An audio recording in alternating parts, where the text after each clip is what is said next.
Okay, let's get into second law, make it attractive. How does this play out? And I love this whole concept of tribes, et cetera, around this. Yeah. So makes sense, right? If a habit is more attractive or more appealing, you're more likely to do it. And we've already actually talked about this a little bit throughout the interview with the idea of the story that you tell yourself about what these cues mean and whether you should act on them or not. And so that plays a big role in whether you feel this craving or anticipation, this hope, this reason to perform the habit. Now, I'll give you a quick tactic that you can use for making habits more attractive, and then let's talk about the social influence in the tribes, because I think that's the big long-term piece. Okay. So the tactic you can use is what scientists call a commitment device. And a commitment device is just a choice that you make now that locks in your behavior for the future. So, for example, let's say that tonight you go to bed and you think, all right, tomorrow morning's going to be the day. I'm going to wake up at 6 a.m. and I'm going to go for a run. And 6 a.m. rolls around and your bed is warm, it's cold outside, and you're like, well, maybe I'll just press snooze. But if you rewind the clock and come back to today and you text your friend and say, hey, let's meet at the park at 6:30. Well, now 6 a.m. rolls around and your bed is still warm and it's still cold outside. But if you don't get up and go for a run, you're a jerk because you leave your friend at the park all alone.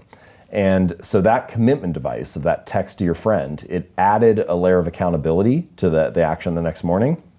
And what it did was it suddenly made it more attractive to get up early and go for a run than it was otherwise. And this is, of course, two sides of the same coin, because it also made it less attractive to press snooze and sleep in. So they're kind of the same thing, right? Okay. So commitment devices are a way to make it more attractive to do the right thing in the future.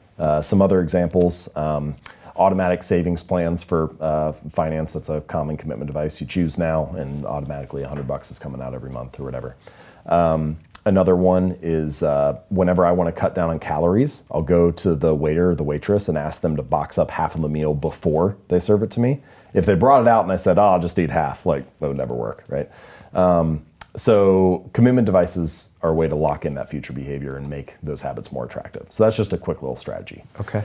But the bigger question, the bigger picture piece is what you mentioned. So many of our habits are socially reinforced. And this is true. I have a whole chapter in the book. It's chapter 9 or 10 is on the influence of friends and family on your habits.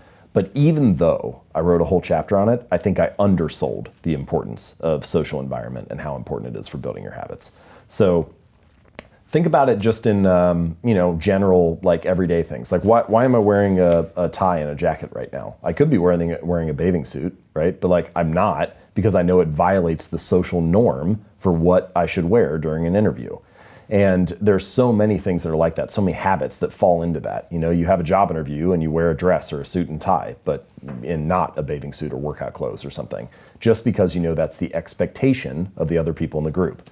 Or you walk onto an elevator and you turn around to face the front, even though you could face the back or the side or whatever, but that's not what people do. So you do what everybody else does. Or you move into a new neighborhood and you walk outside on Tuesday night and you see that all of your neighbors have their recycling bins out. And you're like, oh, we need to sign up for recycling because I guess that's what people like us do in this neighborhood. And then you stick to that habit for 20 years, right? Mostly because it's socially reinforced. And so there are all kinds of things, the things we do at work, the way we dress, the things we do at school, the religion we do or don't practice, they're all reinforced by the people that are around us.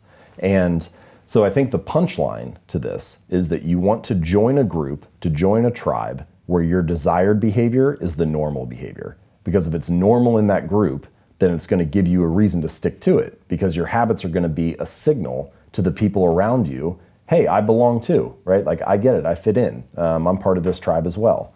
So social environment is a big driver of whether you stick to habits for the long run. And joining groups that have your desired habits, I think, is a great way to reinforce those for good. Okay, so practical use could be stop going to the pub if you want to stop drinking and just wasting time, or join the CrossFit group and hang out with people that don't want to hear about you hanging out at the pub all night. Or I don't know, what are some examples of being able to pull yourself into a tribe or distance yourself from one? So those are both fine examples, but they also kind of raise I think an issue or a challenge that a lot of people feel, which is when you join a new group, there are kind of two things that need to happen, and both of them are a little bit hard. The first is sometimes that means you leave an old group.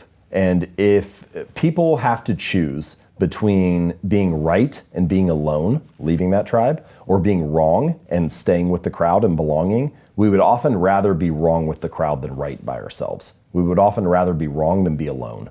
And that is just kind of how we're wired, like all humans care about belonging. And we need to, our ancestors needed to, because if you were on the savannah walking around in a tribe and you got ostracized from the tribe, that was a death sentence, basically. So we all have this deep desire to belong.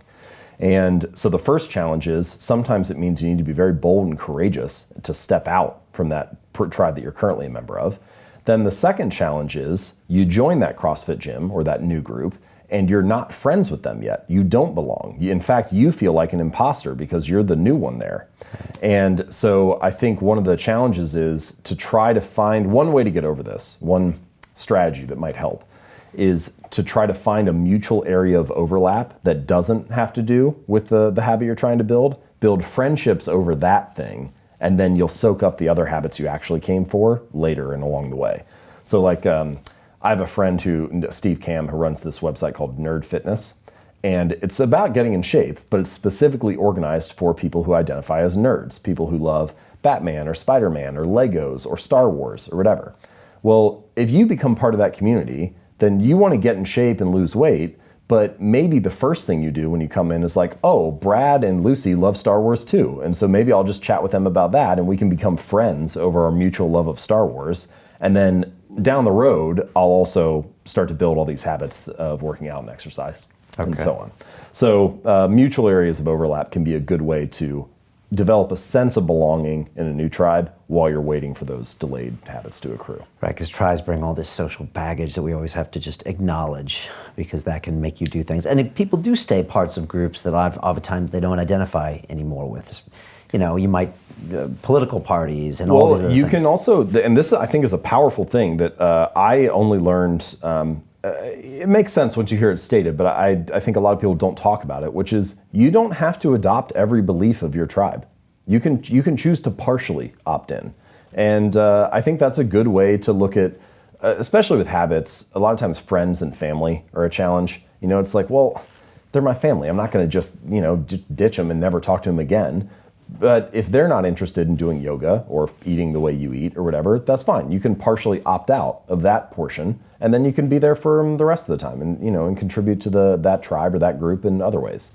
So you don't have to, it doesn't have to be all or nothing, I think is my point.